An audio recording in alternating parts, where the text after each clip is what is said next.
En una fría noche de enero de 2005, el cuerpo de la dueña de un establo, Deborah Kay, fue encontrado dentro de su tráiler. Muy pronto, las sospechas apuntaron hacia su joven ayudante de rancho, José Fernando Bustos Díaz, de solo 16 años. Nació el 7 de diciembre de 1988, y aunque aún era un adolescente, sus decisiones lo llevaron a un hecho trágico que dejó a una familia sin madre y a toda una comunidad llena de preguntas. Los registros oficiales lo describen como un hombre hispano de aproximadamente 1,73 metros de altura, con un peso entre 72 y 88 kilos, dependiendo del documento. Tenía cicatrices de acné y varios tatuajes visibles, un corazón con una cruz en la mano izquierda y los nombres Vanessa y Lizeth en las muñecas. Esos pequeños detalles, más tarde, serían clave para identificarlo. Las autoridades lo calificaron como peligroso. Los US Marshals lo colocaron en su lista de máxima prioridad y ofrecieron una recompensa por información que ayudara a capturarlo. El punto de quiebre ocurrió el 30 de enero de 2005. Bustos Díaz trabajaba como peón en los establos The Oaks of Kendallwood, en el noroeste del condado de Harris. Vivía en un pequeño tráiler dentro de la propiedad y era empleado de Deborah Gale Kay, una mujer de unos 50 años. Esa noche de invierno, Deborah no sobrevivió. Su cuerpo fue hallado dentro de su tráiler, con múltiples heridas, incluyendo graves cortes en el cuello.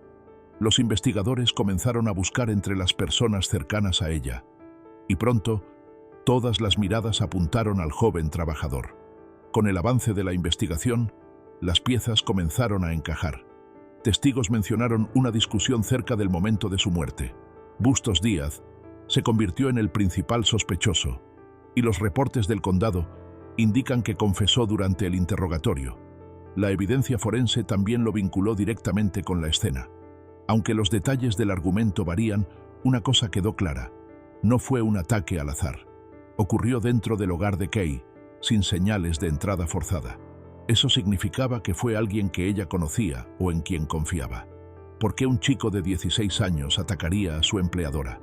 Algunos informes dicen que la discusión comenzó en los establos. Bustos Díaz admitió después que estaba resacoso ese día y se molestó cuando Deborah le negó el día libre. Esa mezcla de frustración, mal juicio y enojo fue el detonante. El caso fue procesado en los tribunales del área de Houston. Por la gravedad del crimen, los fiscales del condado de Harris decidieron juzgarlo como adulto. En 2006 se declaró culpable y fue condenado a 35 años de prisión. Parecía el final de la historia, pero 5 años después, todo cambió. El 6 de abril de 2010, Bustos Díaz trabajaba en la fábrica de muebles dentro de la prisión Dolph Briscoe Unit, en Dilley. Junto a otro recluso, Octavio Ramos López, lograron escapar. Según los informes, los dos hombres se arrastraron por conductos de ventilación y cortaron una cerca con alambre de púas. Fue un escape planificado, con herramientas, tiempo y precisión. La noticia provocó una búsqueda masiva en todo Texas. Se creía que contaban con ayuda desde afuera. Ramos López fue capturado en Reynosa, México, pero Bustos Díaz desapareció. Desde ese momento, dejó de ser solo un preso condenado. Se convirtió en fugitivo. Los investigadores creen que tuvo apoyo familiar y que logró cruzar la frontera hacia México. Sus tatuajes y rasgos fueron difundidos una y otra vez en boletines públicos, pero con el paso de los años nunca fue encontrado. Los US Marshals lo incluyeron entre los 15 fugitivos más buscados de todo Estados Unidos. Y así, un caso que comenzó con un joven ayudante de rancho en Texas se transformó en una de las cacerías humanas más grandes del país. El nombre de Sean Thoroughbred Davis comenzó a circular en susurros y poco después en los titulares. Durante años ya estaba en el radar de los investigadores canadienses, pero en 2023 su nombre se volvió sinónimo de dos casos graves y en dos continentes distintos. El primero ocurrió en una fría noche de enero de 2022 en Ontario. Una joven llamada Elnath Haitamiri fue secuestrada del hogar de un familiar en Wasaga Beach. Los hombres que la sacaron vestían uniformes falsos de policía. Más tarde, Davis fue acusado oficialmente, junto a otros dos implicados. El Naz jamás fue encontrada y las autoridades la declararon presuntamente fallecida. El segundo caso sucedió el 7 de mayo de 2023 en el club nocturno Gala, en Miami Beach. Un hombre armado abrió fuego durante una fiesta. El músico Lowell "Low" Grissom perdió la vida y 2 mujeres resultaron gravemente heridas. Investigaciones posteriores vincularon a Davis con ese tiroteo. Desde ese momento, los US Marshals y agencias internacionales comenzaron una cacería global. Davis no era un desconocido. Los registros lo describen como un hombre alto, de piel negra, con tatuajes en el cuello, los brazos y el pecho. En las calles lo llamaban Thoroughbred, y la policía lo relacionaba con redes organizadas y conflictos violentos. En Canadá, las autoridades afirmaron que el secuestro de El Naz no fue al azar. El plan habría sido organizado por su exnovio, quien reclutó a Davis y a otros para hacerse pasar por oficiales y llevársela. En Florida, el tiroteo del club fue descrito como un ataque dirigido, relacionado con disputas entre grupos. 2 crímenes distintos, pero un mismo patrón: violencia planificada. Davis ya era un fugitivo en Canadá cuando ocurrió el tiroteo en Miami. Por eso, cuando el segundo crimen salió a la luz, ya estaba huyendo. En ambos casos, los investigadores veían motivos claros: dinero, reputación y lealtad. La persecución se volvió internacional. En 2024, las autoridades de ambos países coordinaron esfuerzos y para mediados de año, los US Marshals lo agregaron a su lista de los más buscados. Finalmente, el 5 de agosto de 2024, fue capturado en Redway, California, un pequeño pueblo rodeado de bosques. Después de meses de fuga, su arresto fue un alivio para las familias afectadas. Pero el caso se volvió aún más complejo. Tanto Canadá como Estados Unidos lo querían bajo custodia. Hubo que tramitar la extradición y definir qué país lo juzgaría primero. En octubre de 2024, fue trasladado a una cárcel en Miami-Dade, donde enfrentó cargos por el tiroteo del club. Mientras tanto, Canadá mantenía activas las acusaciones por el secuestro de Haj Tamiri. Aún no hay sentencia final. Los juicios en ambos países siguen en proceso, con fiscales revisando pruebas y testigos. Las familias siguen buscando justicia. La madre de Grissom en Miami agradeció a los investigadores por no rendirse, y la familia de Haj Tamiri en Canadá continúa pidiendo respuestas. Las autoridades canadienses mantienen una recompensa de $100,000 por cualquier pista que revele el paradero de El Naz. Y así, lo que comenzó como 2 casos separados, se transformó en una historia internacional de fuga, crimen y justicia. Anthony Seth Burroughs nació en 1979. A simple vista, su vida parecía normal, pero con el tiempo, se convirtió en el centro de un caso grave que ha seguido su nombre durante más de 2 décadas. Los registros públicos y la ficha de los US Marshals incluyen su fecha de nacimiento y varios tatuajes distintivos. En su pecho, la palabra Adriana. En su espalda, Burroughs. En un brazo, la palabra hate, odio, y en el otro, love, amor. Estos detalles ayudaron a los investigadores y al público a reconocerlo incluso muchos años después. En esos mismos documentos, se le describe con una altura de 1,75 metros y un peso aproximado de 90 kilos, la última vez que hubo información sólida sobre él. Todo comenzó la noche del 29 de abril del año 2000. En el oeste de Tucson, se realizaba una pequeña reunión en una casa. Lo que empezó como una discusión, terminó de la peor manera, con disparos. Un joven de 19 años, Rubén Rodríguez, que se encontraba en la fiesta, perdió la vida. Los investigadores rápidamente señalaron a Anthony Burroughs como el principal responsable del tiroteo. Fue acusado formalmente de homicidio en primer grado, pero el caso nunca llegó a juicio. En menos de 24 horas, Burroughs había desaparecido. Desde ese punto, la historia tomó 2 caminos. Por un lado, una familia de luto y los fiscales tratando de reconstruir lo ocurrido. Por el otro, una búsqueda internacional para atrapar a un hombre que, se temía, ya había cruzado las fronteras. ¿Por qué huyó tan rápido? Los investigadores mencionaron 2 motivos: la oportunidad y el miedo. Pocas horas después del crimen, Burroughs salió de Tucson. Las pistas lo ubicaron en Filipinas, donde tenía vínculos familiares. Se sospechaba que trabajaba allí como tatuador. Huir tan deprisa fue una señal clara de que no tenía intención de enfrentar los cargos. Eso imposibilitó su arresto inmediato y dejó años de incertidumbre para la familia de Rodríguez. El cargo de homicidio en primer grado implica intención o planeación previa. La policía de Tucson reunió su caso con base en los testigos, la evidencia física y el hecho de que Burroughs fue identificado como el hombre que salió de la fiesta y nunca volvió. Pero al escapar tan rápido, nunca hubo juicio, ni testigos, ni sentencia. El caso se transformó en una persecución de largo plazo. Para la familia Rodríguez, la ausencia de justicia fue una herida profunda. Años después, los medios mostraban a una madre y una hija aún pidiendo respuestas, sin cerrar el capítulo.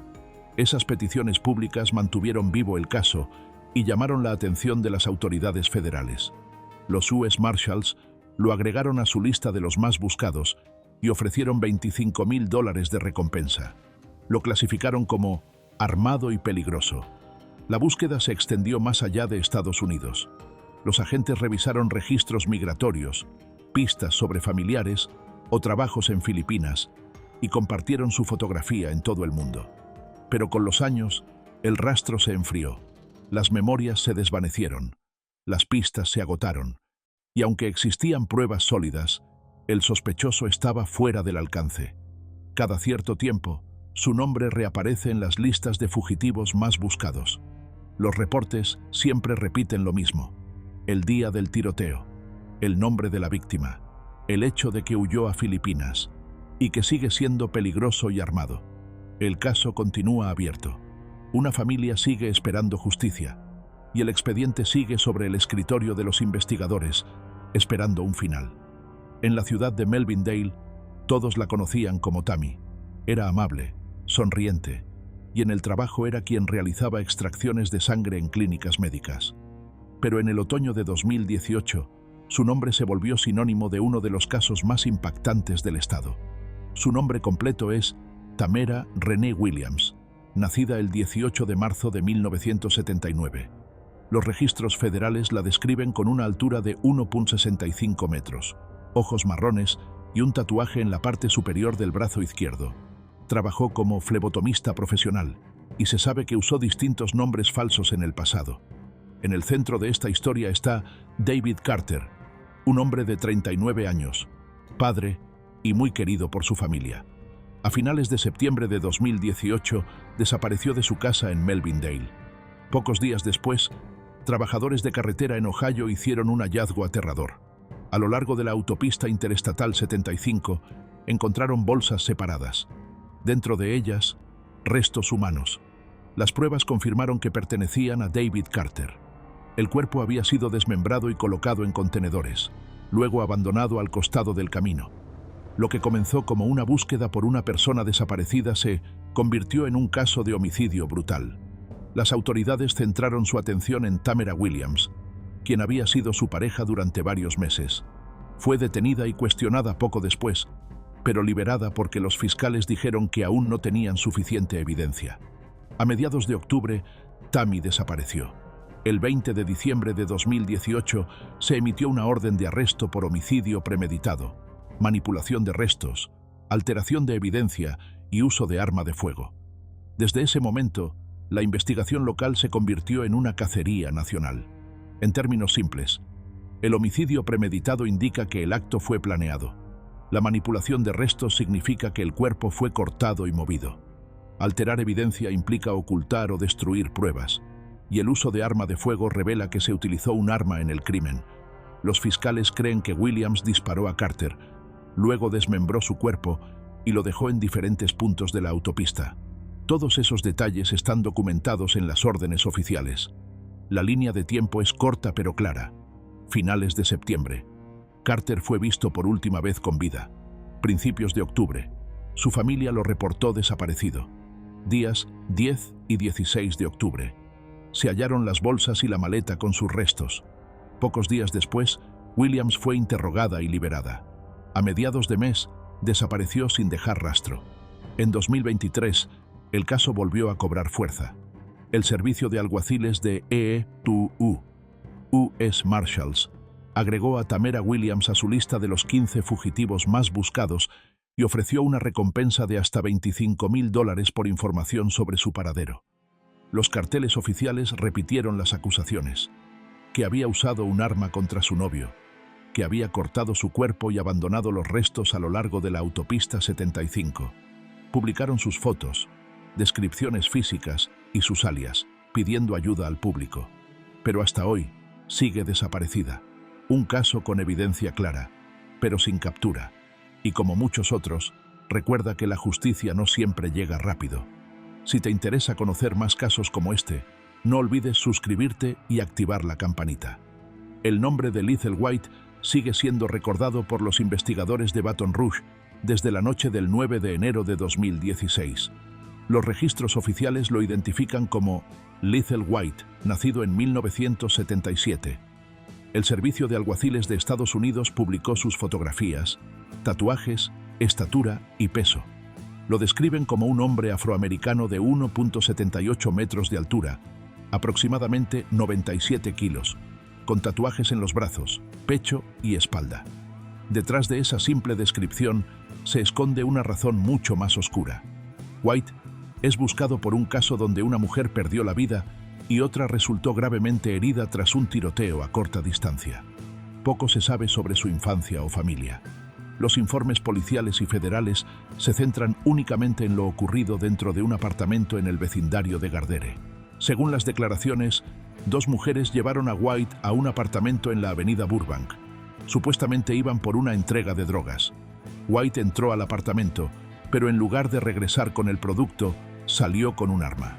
En cuestión de segundos, lo que debía ser un intercambio se convirtió en tragedia. Courtney Thomas, una mujer de 28 años, fue alcanzada por los disparos y murió en el lugar. La otra mujer fue herida, pero sobrevivió. Aquella noche se convirtió en el primer homicidio del año 2016 en East Baton Rouge Parish.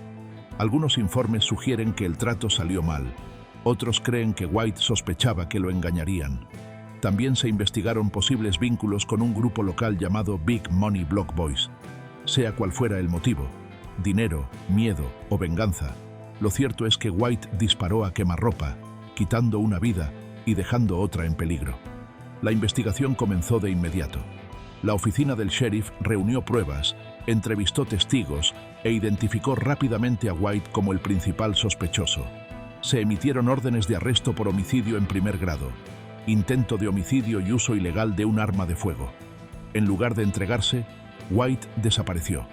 Durante los años siguientes, los investigadores siguieron pistas, revisaron refugios y contactaron familiares y amigos.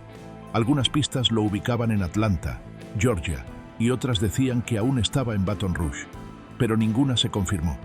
En diciembre de 2023, el caso volvió a tomar fuerza cuando los U.S. Marshals agregaron a Lethal White a su lista de los 15 más buscados.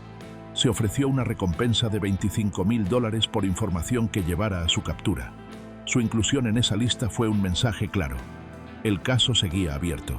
Los carteles, las fotos y las descripciones detalladas de sus tatuajes se difundieron ampliamente, advirtiendo que debía ser considerado armado y peligroso. Aún no ha habido juicio. En Estados Unidos no puede haber un proceso judicial completo si el acusado no está presente. Eso significa que la justicia está detenida hasta que White sea arrestado. A veces, estos casos se resuelven años después, cuando alguien reconoce un rostro en la calle o decide hablar. Las autoridades recuerdan que podría estar oculto a simple vista y que cualquier pista, por pequeña que sea, podría cambiarlo todo. Olalekan Abimbola Olawusi es buscado por la policía de Rhode Island y por el servicio de alguaciles de EEU. Nació el 15 de julio de 1976 y antes de que comenzara su caso, vivía en Providence. Hoy su nombre aparece en la lista de los 15 más buscados y las autoridades ofrecen $25,000 de recompensa por información que lleve a su captura. El 3 de abril de 2017, los servicios de emergencia respondieron a una llamada sobre un bebé de 3 meses en estado crítico dentro de una vivienda. El pequeño, identificado como Toby Olawusi, tenía heridas graves en la boca y la nariz. Fue trasladado de urgencia al Hospital Infantil Hasbro, donde los médicos lograron reanimarlo. Pero al examinarlo con más detalle, descubrieron algo terrible. 18 lesiones diferentes, muchas en distintas etapas de curación. Había fracturas en el cráneo, las costillas, la clavícula, los brazos y las piernas, además de daño cerebral severo. Para los médicos, era evidente que no se trataba de un solo accidente, sino de un patrón de maltrato repetido. La policía arrestó a Olagusi el 20 de abril de 2017, acusándolo de abuso infantil grave. Sin embargo, el bebé no se recuperó. 6 meses después, falleció, y los fiscales aumentaron los cargos a homicidio. El caso parecía avanzar hacia juicio, pero todo cambió de un día para otro. El mismo día de su arresto, Olagusi fue liberado bajo fianza. 2 meses más tarde, el 20 de junio de 2017, los registros mostraron que abordó un vuelo en el aeropuerto JFK con destino a Nigeria, usando su pasaporte nigeriano. Desde entonces, desapareció. Esa huida convirtió un caso local en una búsqueda internacional. Las autoridades creen que recibió ayuda de familiares en Nigeria. Por eso, fue incluido en la lista de los 15 más buscados de los US Marshals. Las pruebas médicas son el corazón del caso. Las lesiones en distintas fases de curación mostraban un patrón claro de abuso. Los fiscales estaban convencidos de que había ocurrido durante un tiempo prolongado. Pero como Olagusi escapó antes del juicio, su versión de los hechos nunca fue escuchada. La madre del niño, Arinola Olagusi, también fue acusada de negligencia y crueldad. Según los registros, ella también abandonó el país. Su salida complicó aún más el proceso judicial, ya que en Estados Unidos no se puede continuar un juicio sin la presencia del acusado. Muchos se preguntaron cómo fue posible que Olagusi quedara libre tan pronto. En algunos casos, los sospechosos pueden ser liberados mientras se preparan los cargos formales. Pero en este caso, esa decisión le dio tiempo suficiente para escapar del país. Lo que comenzó como una llamada de emergencia terminó en una cacería internacional, con un bebé sin vida y una familia desaparecida. Vivía en una casa junto a 2 mujeres que confiaban en él. Pero una mañana de marzo de 2019, esa confianza se rompió. Los vecinos recuerdan las sirenas y el silencio que vino después. Los investigadores armaron una línea de tiempo corta y caótica que terminó con 2 mujeres sin vida y un novio desaparecido. Los registros oficiales lo identifican como Darrell Demon Brown, nacido el 3 de febrero de 1974. Está vinculado a un doble homicidio en Grand Rapids, Michigan. Dentro de la casa encontraron a su novia Charletta Baber Bay y a su sobrina de 25 años, Keyona Griffin, ambas con múltiples heridas de bala. El servicio de alguaciles de EUU lo señaló como el principal sospechoso, lo incluyó en su lista de los 15 más buscados y ofreció $25.000 de recompensa. El 13 de marzo de 2019, una llamada al 911 dio inicio a todo. Una mujer susurró que alguien intentaba hacerle daño. Los agentes acudieron, pero al no ver nada fuera de lo común, se marcharon. 2 horas después, tras una segunda llamada, regresaron y descubrieron la escena. Charletta y Keyona habían sido asesinadas dentro de la casa en Sheldon Avenue. En el lugar se encontró una pistola robada, vinculada a otro caso anterior, que conectó esta tragedia con un rastro mayor de evidencia. Quienes conocían a Charletta la describían como una persona tranquila y amable. Brown vivía con ella y mantenían una relación. Pero poco después, la policía centró su atención en él. El arma robada se convirtió en la clave del caso. Afuera, no había ni rastro suyo. En pocos días, fue nombrado sospechoso principal. ¿Y el motivo? Esa fue la pregunta de familiares e investigadores. Había reportes de conflictos previos de violencia doméstica, pero nunca se confirmó legalmente una razón concreta. Sin su captura ni juicio, ningún jurado pudo evaluar las pruebas. La hipótesis más fuerte es que una pelea personal se salió de control. Los cargos incluían posesión de arma robada y 2 homicidios. Las autoridades advirtieron que era armado y peligroso y creían que recibía ayuda para ocultarse. Para las familias, lo más doloroso fue lo rápido que desapareció. Los investigadores piensan que huyó de Michigan inmediatamente después del crimen. Hubo avistamientos en Atlanta, Ohio y otras ciudades. También se supone que usó nombres falsos como Coas J. Robinson, Michael Richardson y Marcus Wright, lo que hizo difícil rastrearlo. ¿Por qué seguir huyendo en lugar de entregarse? La policía cree que recibió ayuda de amigos o familiares. Usando alias y cambiando de lugar, evitó ser reconocido. La recompensa de $25.000 buscaba romper ese círculo de silencio. Los detectives reunieron evidencias, testimonios y el arma recuperada. Pero sin él detenido, el caso no puede avanzar. No hay juicio, ni sentencia, ni justicia aún. Las familias de Cherleta y Keyona siguen esperando. La comunidad ha organizado vigilias y programas para mantener el caso vivo. Podcasts y noticieros han repetido la historia una y otra vez, esperando que la presión ayude a encontrarlo. Las pruebas, el arma robada, su presencia en la casa y las disputas previas, lo convierten en el sospechoso obvio. Pero sin una captura, la verdad legal sigue pendiente. Los US Marshals han recordado repetidamente que no se le acerquen, pues es peligroso y debe ser reportado a las autoridades de inmediato. David Allen Bones es el hombre que, según los fiscales, comenzó un largo patrón de abusos contra una niña que solo años después se atrevió a hablar. Nació el 24 de febrero de 1968.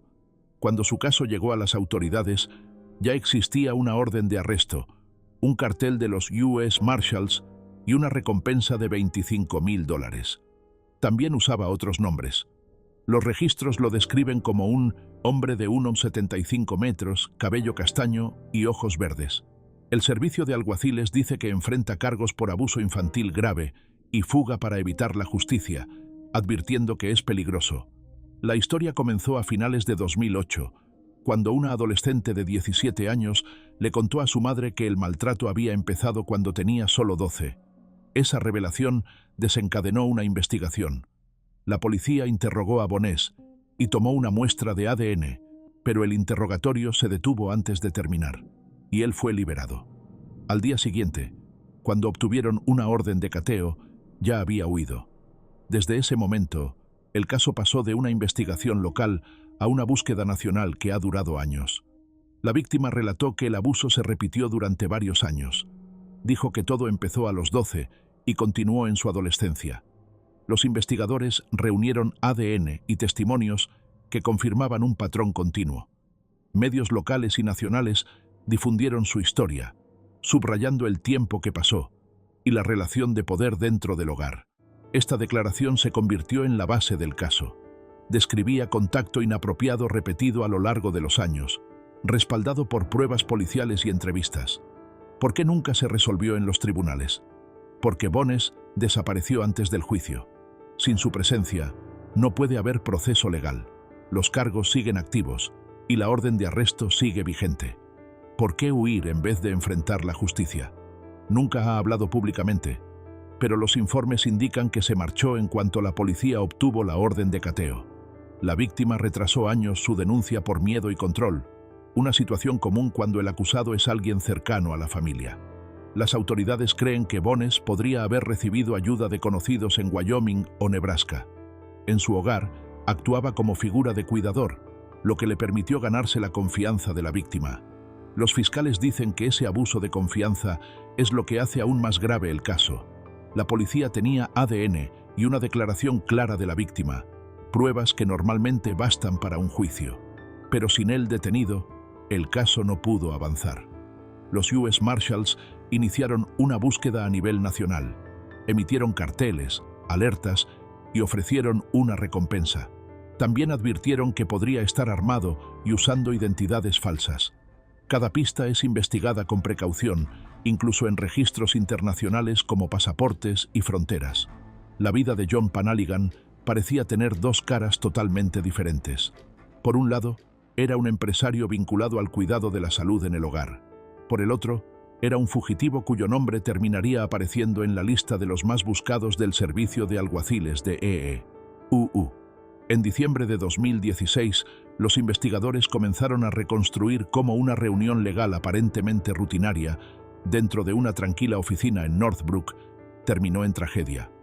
La víctima fue Víctor Jigar Patel, un abogado de bienes raíces de 36 años.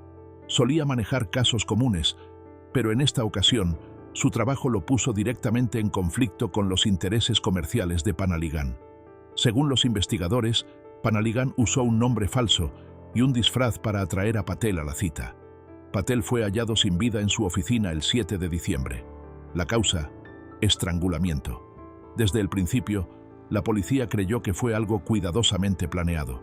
Las cámaras de seguridad y los testimonios lo confirmaron. En ese momento, Panaligan dirigía una empresa llamada Vital Wellness Home Health Inc. y enfrentaba una demanda civil presentada por clientes representados por Patel. Para los investigadores, el motivo era claro. Patel era un obstáculo que podía poner en peligro la empresa y su libertad. Creen que Panaligan reservó la cita bajo un alias, apareció disfrazado y cometió el crimen dentro de la oficina. Entonces, ¿cómo logró esconderse tantos años? La respuesta, según los investigadores, estaba en su doble ciudadanía y su facilidad para viajar. Nacido en Filipinas, tenía pasaportes de ambos países, lo que le permitió salir de EU y desaparecer. Semanas después del crimen, fue detenido brevemente en la frontera con Canadá por un asunto no relacionado y luego interrogado por la policía. Pero en febrero de 2017, cuando se emitió una orden de arresto por homicidio en primer grado, Panaligan ya había huido del país. En 2017 surgieron rumores de que estaba en Filipinas. La búsqueda se amplió a nivel internacional. En noviembre de 2020, al no haber avances, el caso fue llevado al nivel más alto. Panaligan fue incluido en la lista de los 15 más buscados del Servicio de Alguaciles Federales, con una recompensa por información. Para la familia de Patel, cada comunicado era una herida abierta. Cada vez que veían su nombre en los noticieros, revivían el dolor. Y recién en octubre de 2024, casi 8 años después, finalmente llegó la noticia que esperaban. Panaligan fue arrestado. Las autoridades mexicanas lo capturaron el 21 de octubre de 2024 en Tepic, México.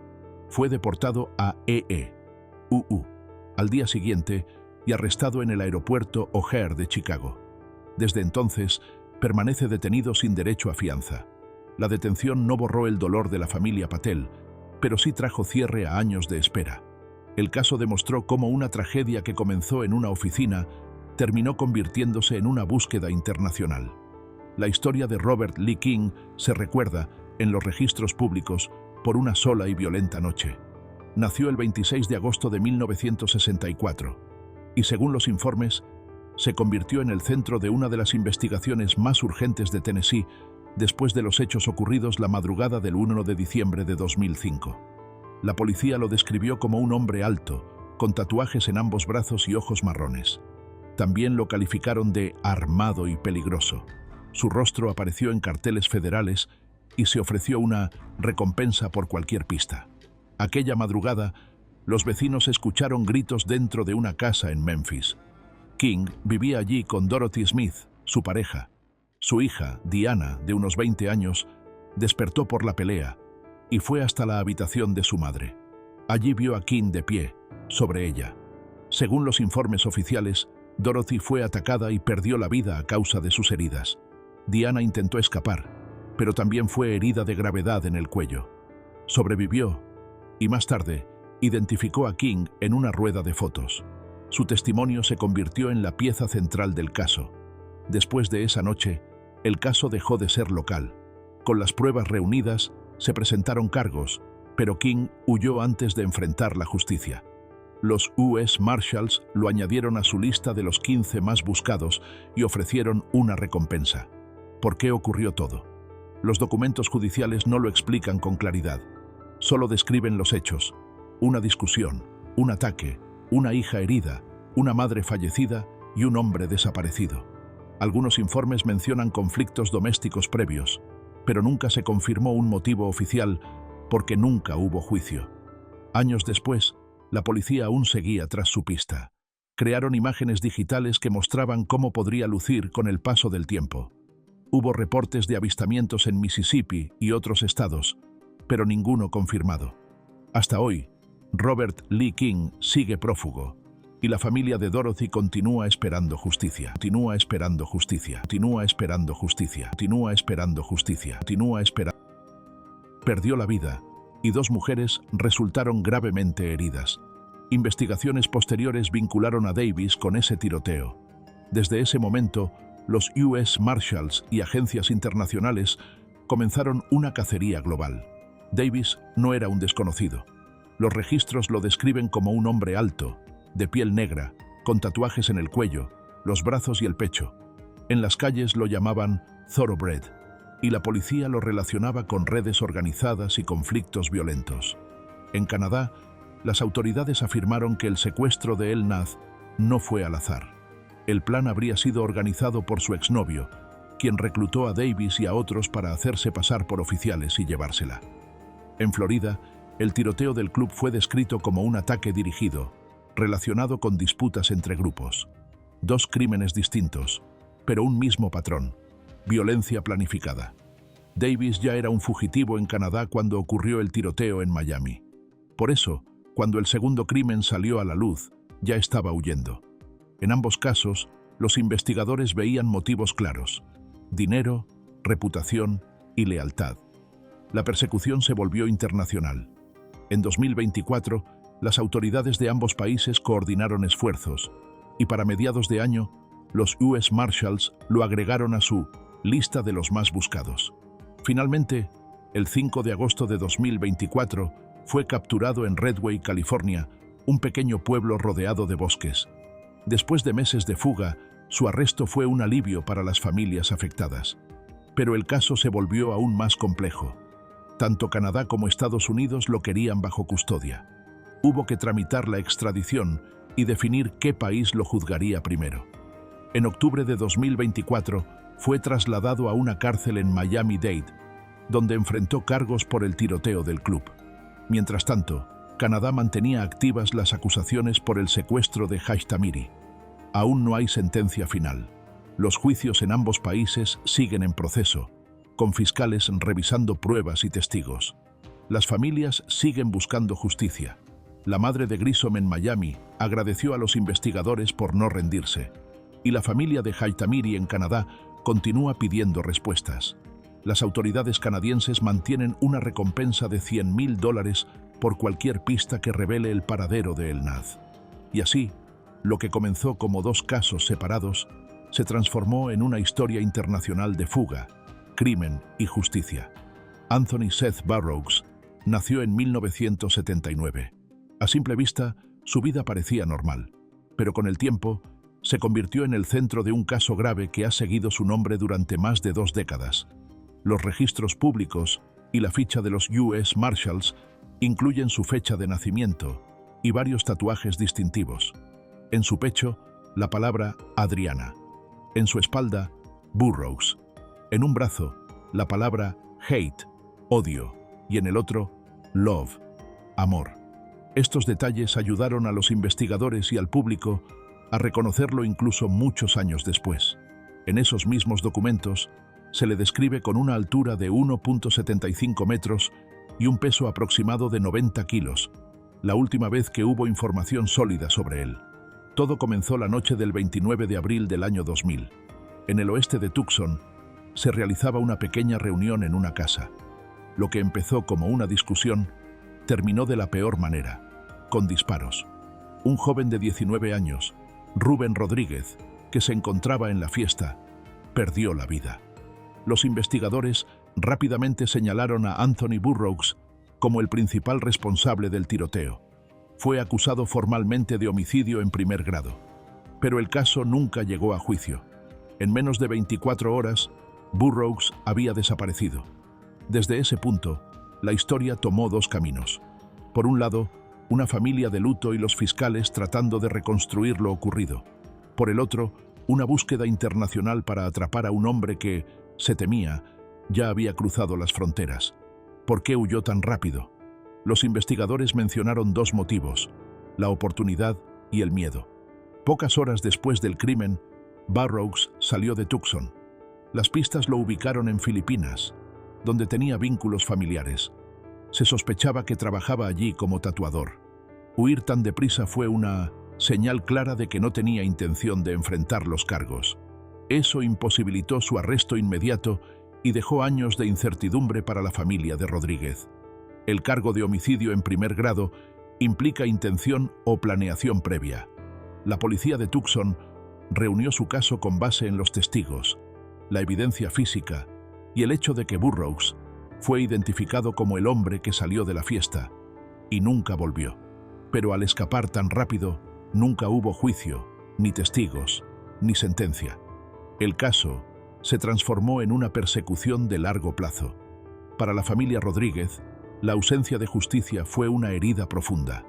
Años después, los medios mostraban a una madre y una hija aún pidiendo respuestas, sin cerrar el capítulo. Esas peticiones públicas mantuvieron vivo el caso y llamaron la atención de las autoridades federales. Los US Marshals lo agregaron a su lista de los más buscados y ofrecieron $25,000 de recompensa. Lo clasificaron como armado y peligroso. La búsqueda se extendió más allá de Estados Unidos. Los agentes revisaron registros migratorios, pistas sobre familiares o trabajos en Filipinas y compartieron su fotografía en todo el mundo. Pero con los años, el rastro se enfrió, las memorias se desvanecieron, las pistas se agotaron, y aunque existían pruebas sólidas, el sospechoso estaba fuera del alcance. Cada cierto tiempo, su nombre reaparece en las listas de fugitivos más buscados. Los reportes siempre repiten lo mismo: el día del tiroteo, el nombre de la víctima, el hecho de que huyó a Filipinas y que sigue siendo peligroso y armado. El caso continúa abierto. Una familia sigue esperando justicia y el expediente sigue sobre el escritorio de los investigadores, esperando un final.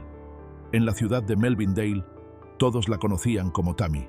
Era amable, sonriente, y en el trabajo era quien realizaba extracciones de sangre en clínicas médicas. Pero en el otoño de 2018, su nombre se volvió sinónimo de uno de los casos más impactantes del estado. Su nombre completo es Tamera Renee Williams, nacida el 18 de marzo de 1979. Los registros federales la describen con una altura de 1,65 metros, ojos marrones y un tatuaje en la parte superior del brazo izquierdo. Trabajó como flebotomista profesional y se sabe que usó distintos nombres falsos en el pasado. En el centro de esta historia está David Carter, un hombre de 39 años, padre y muy querido por su familia. A finales de septiembre de 2018 desapareció de su casa en Melvindale. Pocos días después, trabajadores de carretera en Ohio hicieron un hallazgo aterrador. A lo largo de la autopista interestatal 75 encontraron bolsas separadas. Dentro de ellas, restos humanos. Las pruebas confirmaron que pertenecían a David Carter. El cuerpo había sido desmembrado y colocado en contenedores, luego abandonado al costado del camino. Lo que comenzó como una búsqueda por una persona desaparecida se convirtió en un caso de homicidio brutal. Las autoridades centraron su atención en Tamera Williams, quien había sido su pareja durante varios meses. Fue detenida y cuestionada poco después, pero liberada porque los fiscales dijeron que aún no tenían suficiente evidencia. A mediados de octubre, Tammy desapareció. El 20 de diciembre de 2018 se emitió una orden de arresto por homicidio premeditado, manipulación de restos, alteración de evidencia y uso de arma de fuego. Desde ese momento, la investigación local se convirtió en una cacería nacional. En términos simples, el homicidio premeditado indica que el acto fue planeado. La manipulación de restos significa que el cuerpo fue cortado y movido. Alterar evidencia implica ocultar o destruir pruebas, y el uso de arma de fuego revela que se utilizó un arma en el crimen. Los fiscales creen que Williams disparó a Carter, luego desmembró su cuerpo y lo dejó en diferentes puntos de la autopista. Todos esos detalles están documentados en las órdenes oficiales. La línea de tiempo es corta pero clara. Finales de septiembre. Carter fue visto por última vez con vida. Principios de octubre. Su familia lo reportó desaparecido. Días 10 y 16 de octubre. Se hallaron las bolsas y la maleta con sus restos. Pocos días después, Williams fue interrogada y liberada. A mediados de mes, desapareció sin dejar rastro. En 2023, el caso volvió a cobrar fuerza. El servicio de alguaciles de EETU, US Marshals, agregó a Tamera Williams a su lista de los 15 fugitivos más buscados y ofreció una recompensa de hasta $25.000 por información sobre su paradero. Los carteles oficiales repitieron las acusaciones: que había usado un arma contra su novio, que había cortado su cuerpo y abandonado los restos a lo largo de la autopista 75. Publicaron sus fotos, descripciones físicas y sus alias, pidiendo ayuda al público. Pero hasta hoy sigue desaparecida. Un caso con evidencia clara, pero sin captura.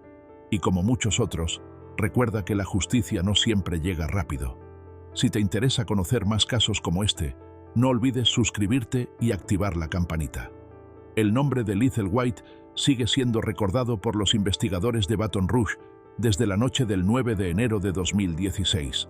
Los registros oficiales lo identifican como Lethal White, nacido en 1977.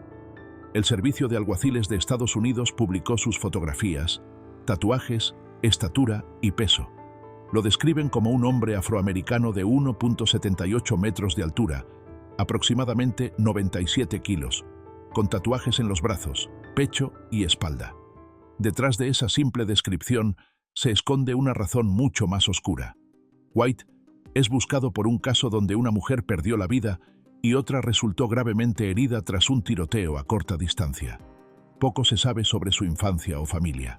Los informes policiales y federales se centran únicamente en lo ocurrido dentro de un apartamento en el vecindario de Gardere.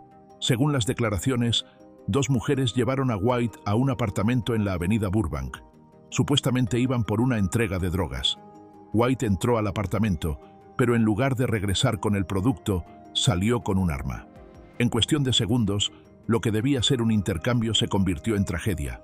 Courtney Thomas, una mujer de 28 años, fue alcanzada por los disparos y murió en el lugar.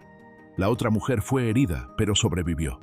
Aquella noche se convirtió en el primer homicidio del año 2016 en East Baton Rouge Parish.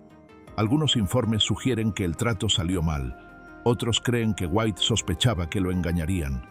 También se investigaron posibles vínculos con un grupo local llamado Big Money Block Boys.